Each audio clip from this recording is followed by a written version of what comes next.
Cut off? Well, don't get bad blood. Shake it off. That Taylor Swift-themed traffic sign was in Arizona months ago to warn people about monster traffic issues when the singer came to town to kick off her Eras tour. And now Taylor Swift heads to Seattle this weekend, where our notorious traffic jams are about to get amped up. Well, making matters worse, the concert comes as WashDOT puts on an encore performance of the 520 floating bridge closure that clogged travel all weekend.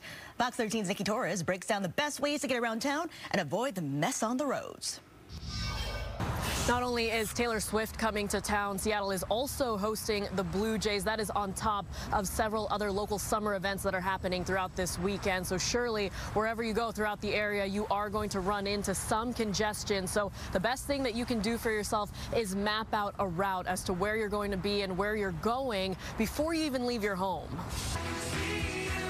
I think I'm prepared, but we'll see. We are going to try to avoid Uber for sure, because that's going to be either impossible or very expensive.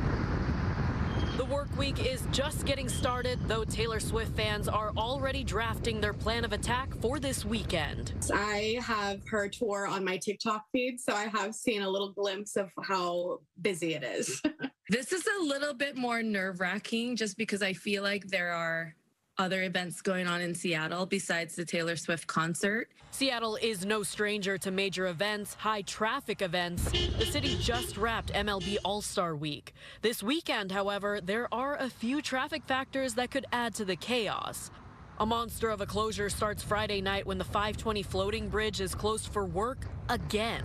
A major connection for Eastsiders trying to head to Seattle. You'll have to either plan to drive around the lake or head over to I-90, understanding that a lot of other people are going to do the exact same thing. Montlake Boulevard will also close down between East Hamlin and East Louisa for construction, further adding to more bottlenecks on the roadways. We spoke with one fan who attended a Swift concert last week who has seen the concert mayhem up close.